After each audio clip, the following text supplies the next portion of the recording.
एक ऐसा लड़का जो कि अपनी प्रथाओं को लेकर बहुत ज्यादा चिंतित था। उसके पिता जो कि एक गांव के सबसे बड़े मुखिया थे, हवेली में रहा करते थे। सभी लोग झोपड़ी में रहते थे।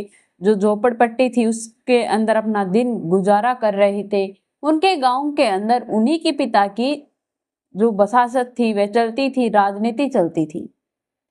वह लड़का इन सभी को देखकर अपने पिता से बहुत गुस्सा हो जाता है। वह अपना घर छोड़कर अपनी नानी के घर रहने चला जाता है। वहां पर वह पढ़ता है, लिखता है। शहर के अंदर उसकी नानी रहा करती थी, बड़ा शहर था। वहां पर उसे बहुत सी नॉलेज मिलती है, पढ़ा लिखा था। उसे ये सब कुछ अच्छा नहीं लगता था, उसके पिता की मनमानी लगती थी। वह एक दिन अपनी पत्नी को लेकर अपने गांव आता है।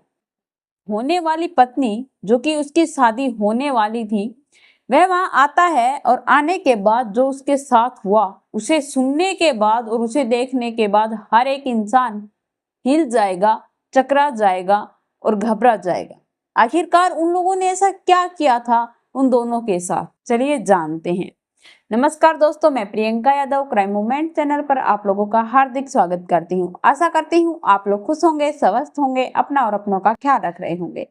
आज की जो हमारी कहानी है वह बड़ी ही इंटरेस्टिंग कहानी है, बड़ी ही लाजवाब कहानी है। आप सुनकर हैरान हो जाओगे और नहीं सुनी तो परेशान हो जाओगे कि ऐसी कहानी हमें मिस क्यों कर दी। चलिए जानते हैं।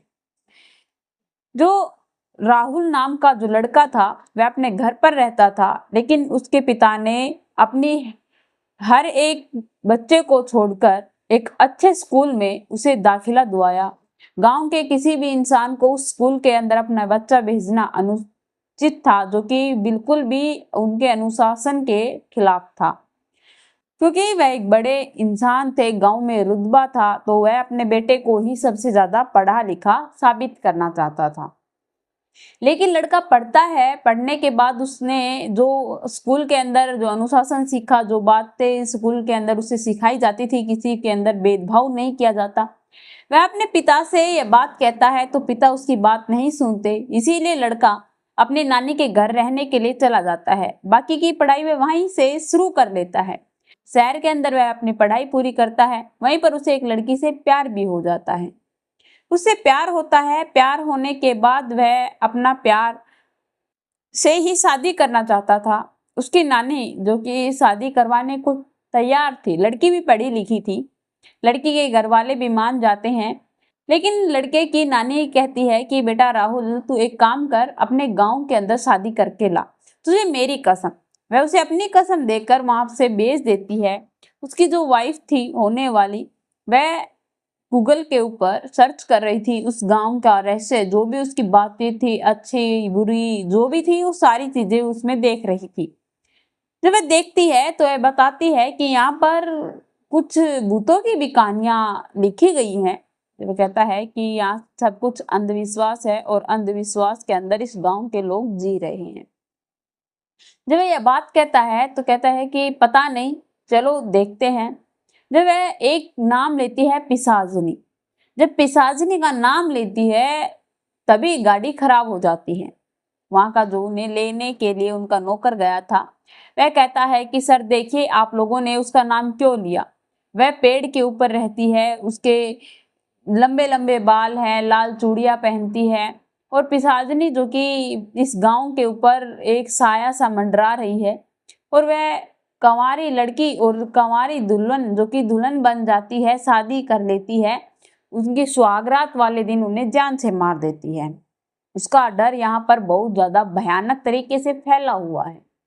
जब यह बात वह कहता है तो फिर गाड़ी ठीक करवाई जाती है। वह लोग आपस में ऐसे ही बात करते रहते हैं।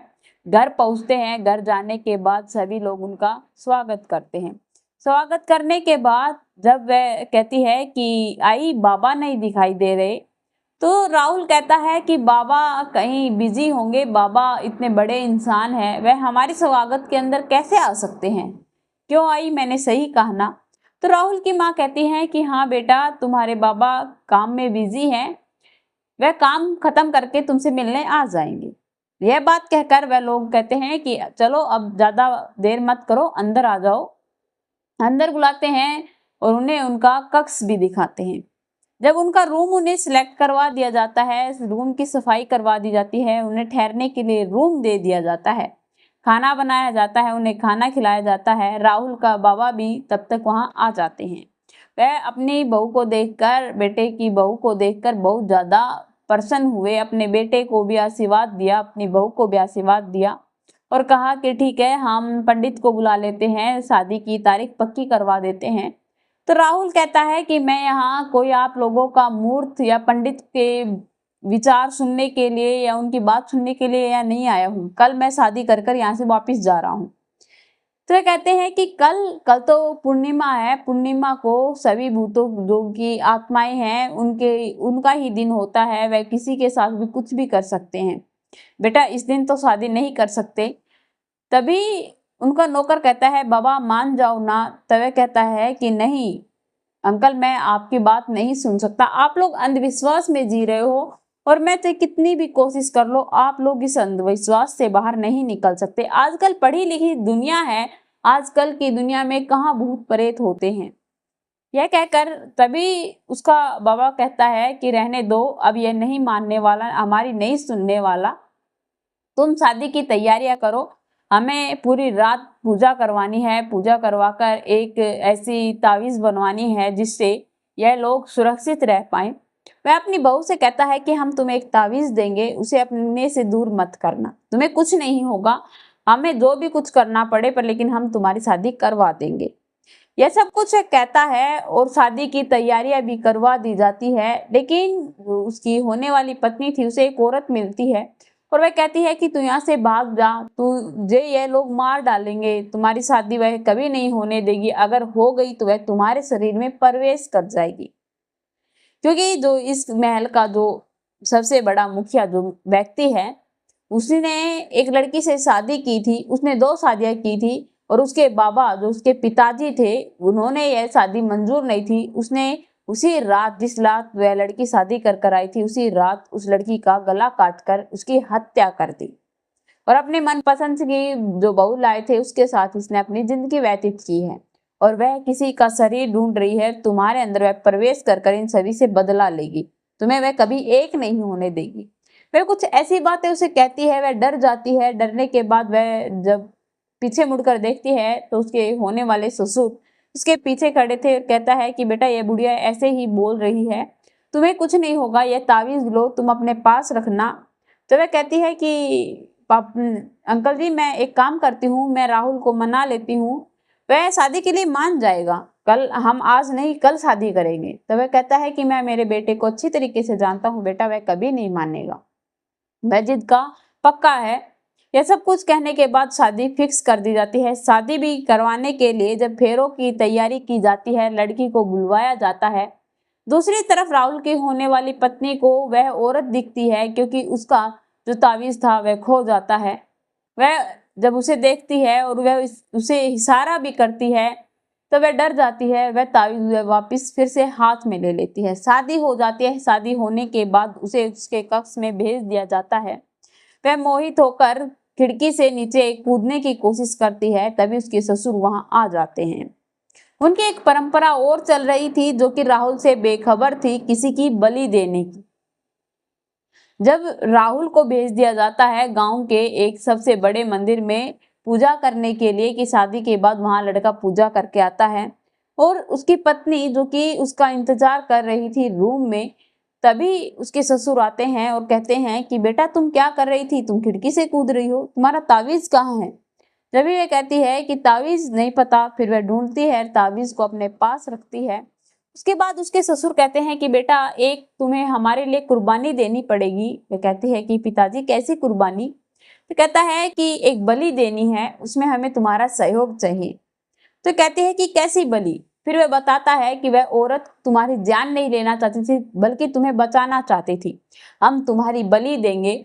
हमें एक ऐसी लड़की की तलाश थी जो कि किसी की छुई वही नहीं हो, जिसे के आजकल के बच्चे हैं जो कि शादी करने से पहले ही मुंह काला कर लेते हैं, लेकिन तुम बिल्कुल पवित्र हो, यह बात हमने तुम्हारे और हमारे बेटे के मुंह से सुनी थी। क्योंकि वह लोग बात कर रहे थे कि हम दोनों एक दूसरे से प्यार करते हैं, लेकिन एक दूसरे के करीब तभी आएंगे तब हम 7 फेरे ले लेंगे, इस बंधन में बंध जाएंगे।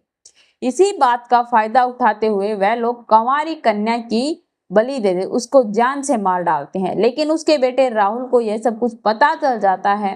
वह उसके पास दौड़कर जाता है और देखता है उससे पहले उसकी पत्नी की हत्या कर दी गई थी। वह अपने पिता से सवाल पे सवाल किए जा रहा था। उसके पिता कहते हैं कि बेटा तू समझ जाएगा, कुछ दिन में तू यह हादसा भूल जाएगा। लेकिन बेटा राहुल, जो कि इतना ज्यादा उससे प्यार करता था, कि वह कहता है कि हाँ पापा, आप बिल्कुल सही कह रहे हो, लेकिन आपने ये सब कुछ क्यों किया? तो वह कहता है कि बेटा हमने आने वाले जो अपना वंश है उसे ताकतवर करने के लिए यह बलि दी है, यह हमारी परंपरा है और हम अपनी परंपराओं को भूल नहीं सकते। जब यह बात सुनता है तो कहता है कि ठीक है पापा, आपने यह सब कुछ अपने परिवार के लिए किया है, तो ठीक है, आगे का परिवार मैं देखता हूँ कि आप कहाँ से लेकर आओगे। उसी तलवार से वह अपनी भी गर्दन काटकर अपनी पत्नी के पास ही गिर जाता है और वहीं पर उसकी मौके पर हत्या हो जाती है। डेथ होने के कारण उसके पिता अब निराश खड़े थे, कुछ नहीं कर पाए।